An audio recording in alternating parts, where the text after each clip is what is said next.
Hello दोस्तों, good morning. कैसे हैं? तो भौतिक विज्ञान भौतिक भवन में 5 से 6 क्वेश्चन यहाँ से पूछता है, तो फटाफट 5 से 6 क्वेश्चन पूछता है। तो शुरुआत से करते हैं, वो भी 1 लाइन फैक्ट की तरफ। चलिए चलते हैं। विज्ञान की वह शाखा जो द्रव एवं ऊर्जा का मध्य परस्पर संबंधों का अध्ययन करते हैं। द्रव उस वस्तु को कहते हैं जो स्थान कहती है, जिसका भार होता है, जो हमारी ज्ञानेंद्रियां में महसूस या अनुभव की जा सकती है। द्रव्यमान क्या होता है? किसी वस्तु में पदार्थ की मात्रा द्रव्यमान कहलाती है, सदैव नियत रहती है, कांस्टेंट रहती है। भार क्या होता है? भार वह बल जिसे पृथ्वी किसी वस्तु की अपनी ओर आकर्षित करता है, भार कहते हैं। W बराबर mg। m द्रव्यमान, g गुरुत्वीय त्वरण। भार का मान गुरुत्वीय त्वरण पर निर्भर करता है। भार का मान गुरुत्वीय त्वरण पर निर्भर करता है। इस त्वरण का मान भूमध्य रेखा से ध्रुवीय चित्र को जाने पर बढ़ता है। भार का मान परिवर्तित होता रहता है।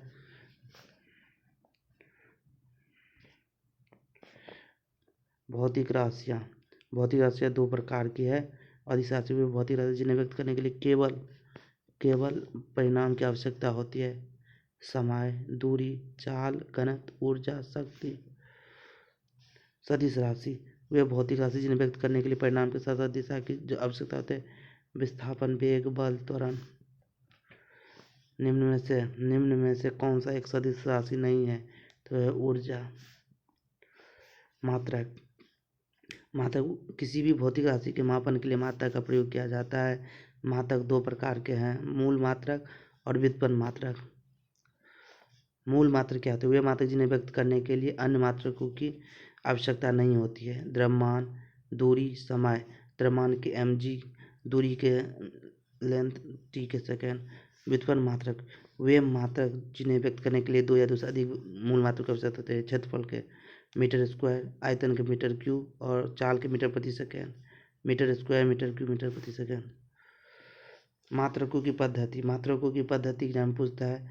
4 पद्धतियाँ यहाँ पर हम पढ़ेंगे। पहला है MKS पद्धति, दूरी को मीटर में मापते हैं, द्रव्यमान को kg में मापते हैं, समय को सेकंड में मापते हैं। दूसरा पद्धति है CGS पद्धति, इसमें दूरी को सेंटीमीटर में, द्रव्यमान को ग्राम में और समय को सेकंड में मापते हैं। यह पद्धति फ्रांस में प्रचलित है। नेक्स्ट है FPS, दूरी को फीट में, द्रव्यमान को पाउंड में, समय को सेकंड में। इसे ब्रिटिश पद्धति भी कहते हैं। आज़ादी से पूर्व भारत में यह पद्धति प्रयोग में ली जाते थे। 1 फीट 30.48 सेंटीमीटर की होती है और 1 kg 2.2 LBS की होते हैं वर्तमान में। चौथा SI पद्धति, इंटरनेशनल सिस्टम ऑफ यूनिट। 1960 में जिनेवा आयोजित एक सम्मेलन में इस पद्धति को वैश्विक स्तर पर अपनाया गया। यह MKS पद्धति का ही परिवर्तित रूप है। इस पद्धति में 7 मूल मात्रक है। द्रव्यमान का किलोग्राम, लंबाई का मीटर, समय का सेकेंड, तापमान केल्विन, विद्युत धारा के एम्पियर, ज्योति तीव्रता के कैंडेला और पदार्थ की मात्रा को मोल। ये याद रखना, एग्जाम में बार बार पूछता है इससे सवाल। C/100 F-32/180 K-233/100। दूरी के मात्रक की बात करते हैं। दूरी खगोलीय इकाई, एस्ट्रोनॉमिकल यूनिट क्या होती है? एक खगोलीय इकाई पृथ्वी और सूर्य की औसत दूरी होती है। एक एस्ट्रोनॉमिकल यूनिट होती है 1.4 10 के बाद 11 मीटर। प्रकाश वर्ष, एक प्रकाश वर्ष द्वारा तय की दूरी है। एक लाइट ईयर 9.4 15 मीटर है। पारसेक दूरी का सबसे बड़ा मात्रक है। एक पारसेक 3.08 10 का 16 मीटर है। इसका प्रयोग खगोलीय पिंडों के मध्य दूरी मापने के लिए किया जाता है। अब चलते हैं मोशन, गति। किसी वस्तु, कण अथवा पिंड की स्थिति में समय के साथ परिवर्तन को गति कहते हैं। कोई एक वस्तु एक व्यक्ति के लिए स्थिर अवस्था में तथा दूसरे व्यक्ति के लिए गति अवस्था में हो सकती है। गति की अवस्था का मापन सदैव मूल बिंदु से किया जाता है। गति के प्रकार क्या होता है? गति के प्रकार, सरल रेखीय गति क्या होता है? सरल रेखीय गति का मतलब होता है वाहनों का रोड पर चलना। वृत्ताकार या वर्तुल गति, इसमें वस्तु एक निश्चित वृत्ताकार पथ में घूमती है। दोलन गति है यहाँ से यहाँ, यहाँ से यहाँ। पेंडुलम। चाल, एक निश्चित समय अंतराल में किसी वस्तु द्वारा तय की गई दूरी को चाल कहते हैं। एकांक समय में वस्तु द्वारा तय की गई दूरी चाल कहते हैं। v बराबर s/t। विस्थापन प्रारंभिक बिंदु और अंतिम बिंदु की मध्य की दूरी। विस्थापन धनात्मक, ऋणात्मक, शून्य कुछ भी हो सकता है। जैसे 4, 3 है तो विस्थापन 5 सेंटीमीटर हो गया। इस आकृति के अनुसार तय की दूरी 7 सेंटीमीटर है, परंतु विस्थापन 5 सेंटीमीटर है। मतलब विस्थापन जो होता है वो हमेशा दूरी से कम होता है। ठीक है, नेक्स्ट क्वेश्चन है, किसी वस्तु द्वारा तय की गई निश्चित दिशा में एकांक समय तय की गई दूरी वेग कहलाती है। चाल और वेग में अंतर। चाल और वेग में अंतर की बात करते हैं। चाल अदिश राशि है, वेग सदिश राशि है। चाल समानतः वस्तु की केवल चाल मापी जाती है। इसका प्रयोग अध्ययन और शोध में होता है। वेग का त्वरण की बात करें तो किसी वस्तु के वेग में परिवर्तन की दर को त्वरण कहते हैं। वेग में परिवर्तन में वृद्धि हो रही है तो त्वरण पॉजिटिव होगा तथा वेग में कमी होने पर ऋणात्मक होगा। ऋणात्मक त्वरण को मंदन रिट्रेडेशन भी कहते हैं। त्वरण कैसा मतलब मीटर प्रति सेकंड स्क्वायर है। इसको ऊपर ले जाएंगे तो -2 हो जाएगा।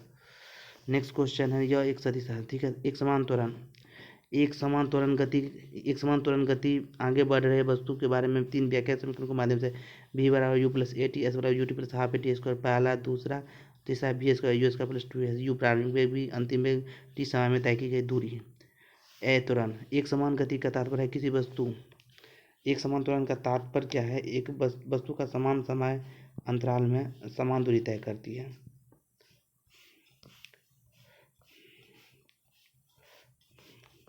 गति के नियम, ये एग्जाम में बहुत पूछता रहता है। गति के नियम, गति का पहला नियम, कोई वस्तु यदि आराम की अवस्था में है तो वो उसी अवस्था में रहती है। यदि वो गति की अवस्था में होती है तो वो गतिशील ही रहती है जब तक कोई बाह्य बल उस पर आरोपित नहीं किया जाता है। अर्थात प्रत्येक वस्तु अपनी प्राथमिक स्थिति में ही रहना चाहती है। वस्तु द्वारा अपनी अवस्था में परिवर्तन के विरुद्ध गुण को जड़त्व कहते हैं। इसलिए इस नियम को जड़त्व का नियम कहते हैं। जड़त्व 2 प्रकार के होते हैं। एक तो होते हैं जो आराम की अवस्था में जड़त्व होता है। गाड़ी अचानक चलने पर उसमें बैठे व्यक्ति पीछे की ओर धक्का महसूस करता है। पैर को हिलाने पर फलों को नीचे गिरना। गति की अवस्था का जड़त्व, लंबी कूद में खिलाड़ी कूदने से कुछ समय तक दौड़ता है।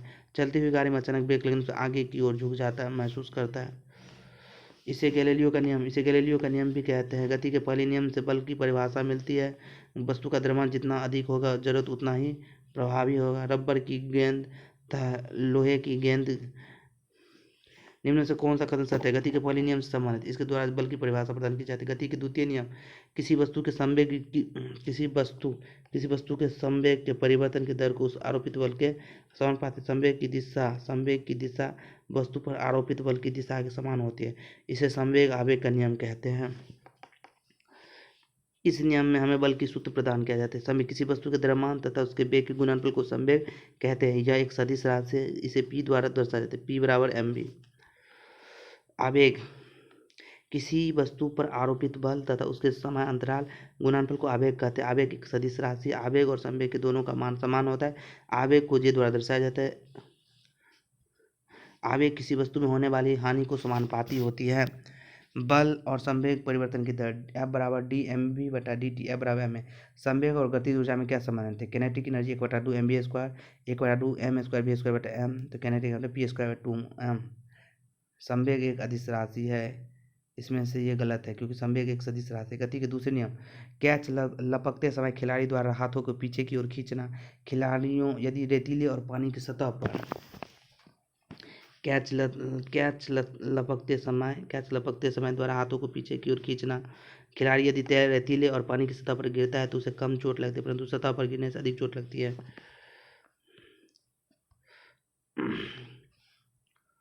गति का तृतीय नियम, यह नियम 2 वस्तुओं पर एक साथ लगने वाले पारस्परिक बलों को अध्ययन से संबंधित है। प्रत्येक क्रिया के लिए समान परंतु विपरीत दिशा में एक प्रतिक्रिया होती है। क्रिया और प्रतिक्रिया 2 भिन्न वस्तु पर कार्य करती है। रॉकेट प्रक्षेपण, गोली और बंदूक की बात है। बंदूक से गोली चलने पर पीछे की धक्का में लगाना तैराक द्वारा हाथों पैरों पर पानी के पीछे की ओर बढ़ना। फर्स्ट लॉ को गुणात्मक विधि, सेकेंड लॉ को मात्रात्मक विधि, थर्ड लॉ को बलों के बारे में जानकारी देता है। बल वो भौतिक राशि है जो वस्तु की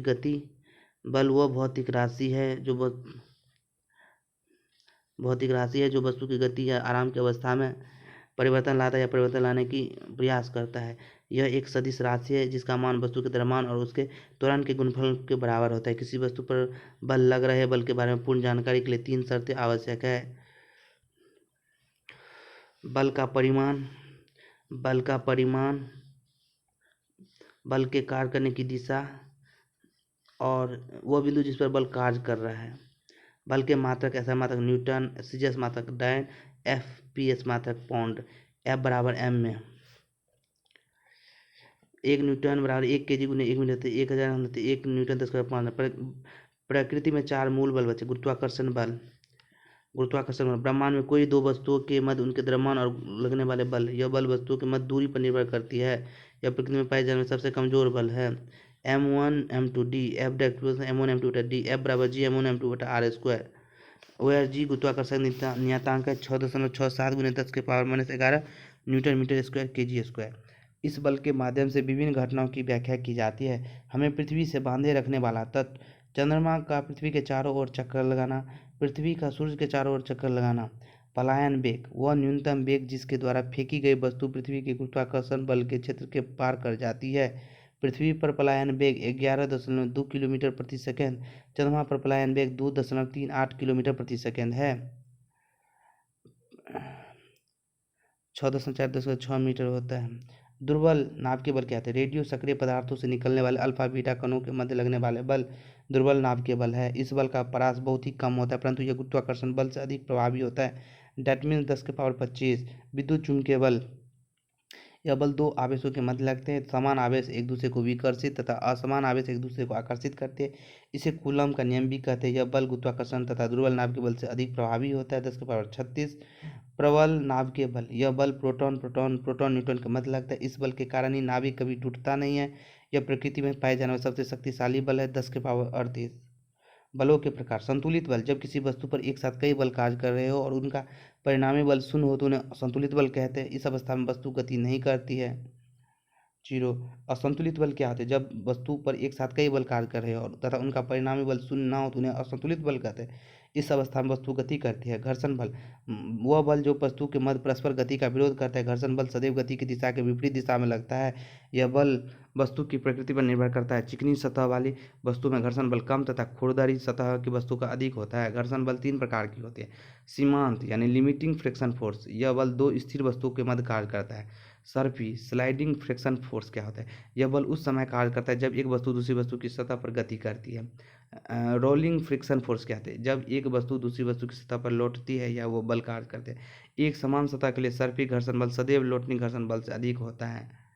इसलिए मशीन में कल पुर्जों को नष्ट होने से बचाने के लिए बॉल बेयरिंग का प्रयोग किया जाता है। मशीनों के कल पुर्जों को इस बल से बचाने के लिए स्नेहक भी प्रयोग किया जाता है। 20% हीट। उत्प्लावन या उच्छेद, बियॉन्ड या अपथ्रस्ट फोर्स। उत्प्लावन बल, उच्छेद बल, अपथ्रस्ट बल। बुयंसी किसी भी द्रव का वह गुण है जिसके द्वारा उसमें डुबोई गई वस्तु की ऊपर की ओर एक बल आभासी होती है। इम्प्रेस्ड अगर डुबाते हैं तो यह ऊपर की ओर लगने वाला बल उत्प्लावन या उच्छेद बल। जब कोई वस्तु द्रव में डुबाई जाती है तो उस पर 2 बल कार्य करता है। कौन कौन? तो एक तो पृथ्वी का गुरुत्वाकर्षण बल अर्थात वस्तु का भार को नीचे की ओर कार्य करता है। द्रव द्वारा लगा उत्प्लावन बल जो ऊपर की ओर कार्य करता है। ठीक। साथ ही वस्तु का भार अगर ज़्यादा है उत्प्लावन बल से तो वस्तु डूब जाएगी। याद रखना, अगर वस्तु का भार कम है उत्प्लावन बल से तो आंशिक रूप से डूब कर तैरेगी। वस्तु का भार बराबर है उत्प्लावन बल के तो पूर्णतः डूब कर तैरेगी। ये याद रखना, एग्जाम में बहुत बार पूछता है, कन्फ्यूजन कर जाता है। आर्किमिडीज का सिद्धांत इसी पर लागू होता है। द्रव में डूबी हुई वस्तु जितने द्रव को विस्थापित करते हैं उसका भार उस वस्तु पर लगने वाले उत्प्लावन बल के समान होता है। हाइड्रोमीटर घनत्व मापन द्रव के यंत्र है। इलेक्ट्रोमीटर दूध की शुद्धता मापने का यंत्र। आपेक्षिक घनत्व इसी पर आधारित है। अभिकेंद्रीय बल, अभिकेंद्रीय बल की बात करते हैं, अभिकेंद्रीय बल की बात करते हैं तो सेंट्रीपिटल फोर्स, जब वस्तु एक वृत्ताकार पथ पर गति करता है तो उसे केंद्र की तरफ जैसे ये है तो केंद्र की तरफ जो होता है उसे अभी मतलब अंदर की तरफ अभिकेंद्रीय बल कहते हैं। इस बल का मान F बराबर होता है, F बराबर क्या होता है mv²/r। दूसरा घुमावदार रोड बाहर की तरफ से ऊंची इसी बल के सिद्धांत पर रखे जाते हैं। पृथ्वी का सूर्य के चारों ओर चक्कर लगाना गुरुत्वाकर्षण बल के कारण होता है, जो कि एक अभिकेंद्रीय बल का उदाहरण है। अपकेंद्रीय बल सेंट्रीफ्यूगल फोर्स क्या होता है? जब वस्तु एक वृत्ताकार मार्ग पर गति करती है तो उस पर बाहर की तरफ बल लगता है, जिसे अपकेंद्रीय जैसे ये है ना, इसको बाहर की तरफ जो बल लगता है उसे मतलब बाहर अपकेंद्रीय बल कहते हैं। यह एक आभासी बल है, आभासी मतलब कि सूडो फोर्स है। वॉशिंग मशीन में कपड़ों का साफ होना, दूध से क्रीम अलग करने की मशीन का सिद्धांत कार्य करना। अब चलते हैं कोहेसिव फोर्स क्या होता है। एक ही पदार्थ के विभिन्न अणुओं के मध्य लगने वाले बल जो होता है कोहेसिव फोर्स होता है। पृष्ठ तनाव इसी बल पर आधारित है। पृष्ठ तनाव एडहेसिव विभिन्न पदार्थ के अणुओं के मध्य लगने वाले बल एडहेसिव कहलाता है। वो बल जिसे पृथ्वी प्रत्येक वस्तु को अपने केंद्र की ओर आकर्षित करती है उसे गुरुत्व ग्रेविटी कहते हैं। इस बल से उत्पन्न त्वरण को गुरुत्वीय जनित त्वरण कहते हैं। चंद्रमा पर गुरुत्वीय जनित त्वरण पृथ्वी की तुलना में 1/6 होता है। जी के मान में परिवर्तन मतलब ध्रुवों पर जी का मान अधिकतम होता है, साथ ही विषुवत रेखा पर जी का मान न्यूनतम होता है। पृथ्वी की सतह से ऊपर या नीचे जाने पर जी के मान में कमी होती है। जी का मान पृथ्वी के घूर्णन गति के बढ़ने से घटता है और इसके घटने से बढ़ता है। केपलर के ग्रहों की गति नियम, इसमें दो नियम दिए। एक तो कक्षा का नियम, ग्रह सूर्य के चारों ओर एक दीर्घ वृत्ताकार पथ में गति करते हैं जिसके किसी एक फोकस पर सदैव सूर्य विद्यमान होता है। दूसरा नियम दिया था क्षेत्रीय वेग का नियम। इसमें क्या है, जब सूर्य को ग्रह की स्थिति से एक रेखा द्वारा जोड़ दिया जाए तो यह रेखा समान अंतराल में समान दूरी तय करता है। परिक्रमण काल का नियम, यदि किसी ग्रह को सूर्य के चारों ओर एक पूरा चक्कर लगाने में t समय लगता है तो t²-a⁴, जहाँ a उस दीर्घवृत्त का अर्धदीर्घ अक्ष है जिसे ग्रह कहते हैं। वह ग्रह जिस पर g मैक्सिमम होता है जुपिटर है, वह ग्रह जिस पर g मिनिमम होता है उसे प्लूटो कहते हैं। तो आज हम यहीं तक रहने देते हैं, इसके बाद करेंगे नेक्स्ट चैप्टर, दूसरे दिन करेंगे। क्लास 2 जो है दूसरे दिन होगा, ठीक है।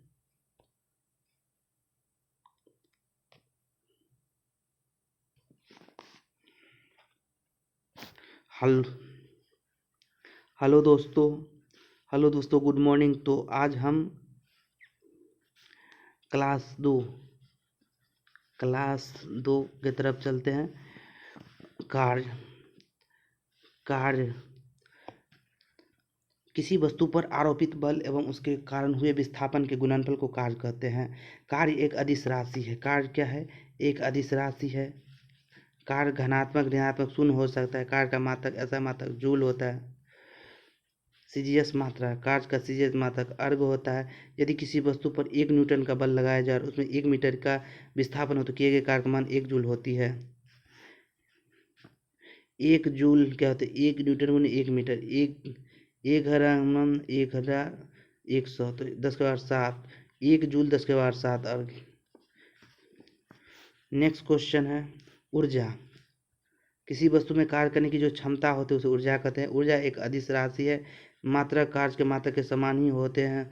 यदि किसी वस्तु का द्वारा कार्य किया जाता है तो उसकी ऊर्जा में कमी आती है, परंतु किसी वस्तु पर कार्य तो उसकी ऊर्जा में वृद्धि होती है, याद रखना। कैलोरी ऊर्जा का एक बड़ा मात्रक है। कैलोरी ऊर्जा का एक बड़ा मात्रक, 1 कैलोरी 4.18 जूल है। 1 कैलोरी में 1 किलो कैलोरी भी कहते हैं। 1 ग्राम पानी को गर्म करने पर उसके तापमान में 1 डिग्री C की वृद्धि के लिए जितनी ऊर्जा चाहिए उसे 1 कैलोरी कहते हैं। अगर बात करते हैं गतिज ऊर्जा की, तो किसी वस्तु को उसकी गति के कारण जो ऊर्जा होती है उसे गतिज ऊर्जा कहते हैं। गतिज ऊर्जा सदैव घनात्मक होते हैं, गतिज ऊर्जा सदैव घनात्मक होते हैं, ऑलवेज। कैनेटिक एनर्जी कहते हैं 1/2 mv²। कैनेटिक एनर्जी वस्तु के वेग की दिशा पर निर्भर नहीं करता है, डायरेक्शन पर निर्भर नहीं करता है। स्थित ऊर्जा क्या है? किसी वस्तु में उसकी स्थिति की अवस्था के कारण संचित ऊर्जा को स्थित ऊर्जा कहते हैं। यदि m द्रव्यमान की वस्तु h ऊंचाई तक ले जाए तो उसकी स्थित ऊर्जा का मान mgh होगा। पोटेंशियल एनर्जी mgh होता है।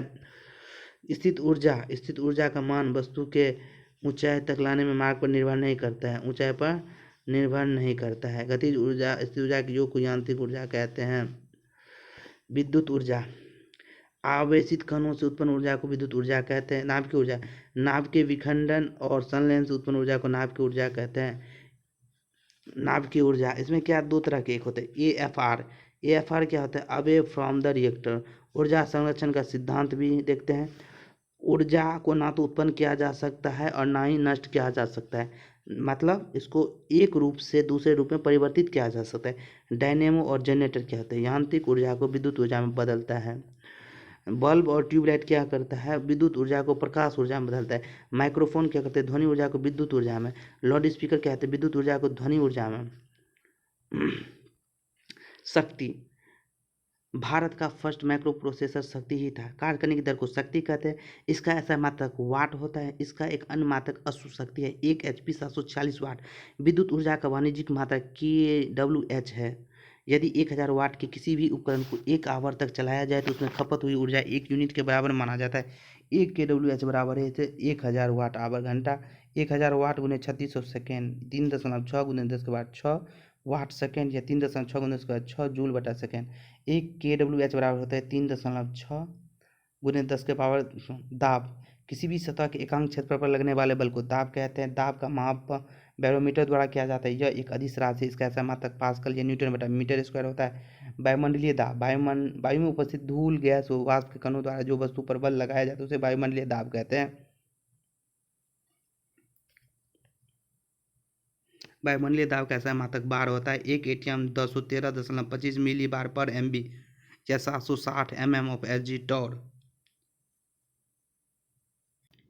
एक बार क्या होता है? 10 के पावर 5 पास्कल होता है। यदि बैरोमीटर का पारा अचानक गिरता है तो यह आंधी या तूफान का पूर्वानुमान होता है। यदि बैरोमीटर का पारा धीरे धीरे नीचे गिरता है तो यह वर्षा का पूर्वानुमान करता है। ऊंचाई बढ़ाने पर दाब घटता है, क्वथनांक बढ़ने पर दाब घटता है। जिन वस्तुओं को गर्म करने पर आयतन बढ़ता है उसका दाब गलनांक के साथ बढ़ता है। घी और मोम। जिन पदार्थों का आयतन गर्म करने पर कम होता है उनका दाब गलनांक बढ़ने के साथ घटता है। बर्फ। तो आज यहीं तक रखते हैं। तो क्लास 2 जो है कंप्लीट हो गया। नेक्स्ट क्लास 3 से जो है क्लास 3 में क्या करेंगे? क्लास 3 में आपको तरंग के बारे में पढ़ेंगे। तो ये HW है, आप लोग तरंग को पढ़ के रखना किताबों से, फिर इसके बारे में बताएंगे हम अपने नोट में। चलते हैं, धन्यवाद।